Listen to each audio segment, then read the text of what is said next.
எங்கே மூமின்கள்? எங்கே மூமினான வாலிபர்கள்? எங்கே மூமினான பெண்கள் இந்த சமூகத்தில்? இல்லா மாஷா அல்லாஹ், இல்லா மாஷா அல்லாஹ். எங்கே சென்று கொண்டிருக்கிறது இளைஞர்களின் நோக்கம்? எங்கே போய் கொண்டிருக்கிறது இஸ்லாமிய பெண்களின் நோக்கம்? இல்லா மாஷா அல்லாஹ். எங்கே ஒரு வாலிபன் இந்த காலத்தில் எதற்காக வாழ்கிறான் தெரியுமா?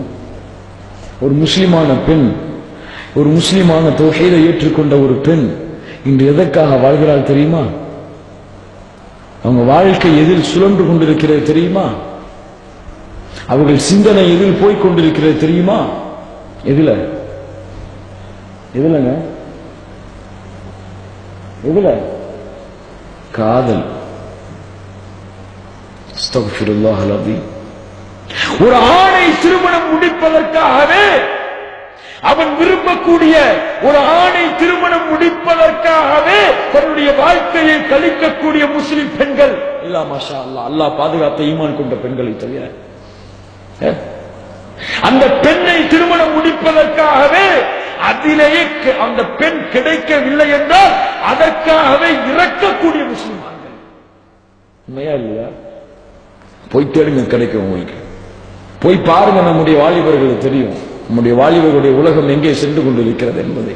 அல்லாஹ்வுடைய மார்க்கத்திற்காக போர்க்கொடிகளை தூக்கிக் கொண்டு எப்போது ஜிஹாத் வரும், எப்போது என் உயிரை அல்லாஹ்வுடைய மார்க்கத்திற்கு கொடுப்பேன், யா அல்லாஹ் எனக்கு ஒரு வாய்ப்பை கொடு என்று பிரார்த்தனை செய்யக்கூடிய, பிரார்த்தனை செய்ய வேண்டிய இன்று வாலிபன், பிரார்த்தனை செய்ய வேண்டிய ஒரு முஸ்லிம் பெண் இஸ்லாமியை கூட தூக்கி எறிந்துவிட்டு ஒரு காஃபிரை திருமணம் செய்வதற்கு தயாராகக்கூடிய சமூகத்திற்கு அல்லாஹ் எப்படி உதவி செய்வான்?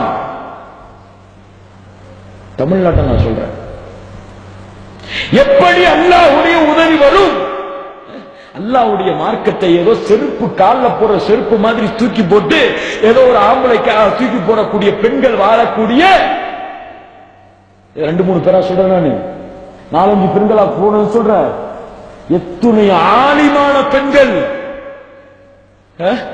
மார்க்கத்தை அறிந்து தௌஹீதை அறிந்து மக்களுக்கு பிரச்சாரம் செய்யக்கூடிய பெண்கள். செருப்பா இஸ்லாமிய மார்க்கம் தூக்கி போட்டு போறதுக்கு? உன் உயிர், உன் நாடி துடிப்பு இது இல்லை என்றால் நீ இல்லை. இஸ்லாமை பேண முடியாத நாட்டில் இஸ்லாம் இல்லாத இடத்தில் உன் உயிர் இருக்கலாமா? கூடாது. அதெல்லாம் மதிப்பு இல்லை இன்னைக்கு இஸ்லாமுக்கெல்லாம். அப்ப எப்படி அல்லாஹ்வுடைய உதவி இந்த சமூகத்திற்கு வரும்? எங்க நாங்க தானங்க தப்பு செய்யறோம், அங்க உள்ளவங்களை எங்க அல்லாஹ் கண்டிக்கிறான்? அல்லாஹ்வுடைய கணக்கில் அது அல்ல. ஒட்டுமொத்த சமூகமும் ஈமானிலே பூர்த்தி செய்யாத வரை, ஒட்டுமொத்த மக்களும் மூமின்களாக மாறாத வரை அல்லாஹ்வுடைய உதவி வராது. அல்லாஹ்வுடைய நிபந்தனை, அல்லாஹ்வுடைய ஷர்த், அல்லாஹ்வுடைய வாக்குறுதி. ولا تهنوا ولا تحزنوا وانتم الاعلون ان كنتم مؤمنين. ஒரு தனிப்பட்ட கூட்டத்தை பார்த்து அல்லாஹ் சொல்லல.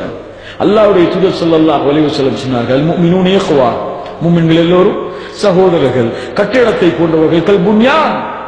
இப்ப கட்டிடத்துல ஒரு செங்கலுக்கு மட்டும் உருவிட்டு அந்த செங்கல் மட்டும் நல்லா இருக்குன்னு நினைச்சா எப்படி இருக்க முடியும்? எப்படி இருக்க முடியும்?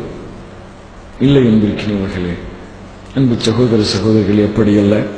அல்லாஹ்வுடைய உதவி வேண்டும் என்றால் ஒட்டுமொத்த சமூகத்தையும் மூமின்களாக, மூமின்கள் வாழக்கூடிய சமூகமாக அல்லாஹ்வையும் அல்லாஹ்வுடைய தூதரையும் மட்டும் ஏற்று அவர்களுக்காகவே மரணிக்கக்கூடிய சமுதாயமாக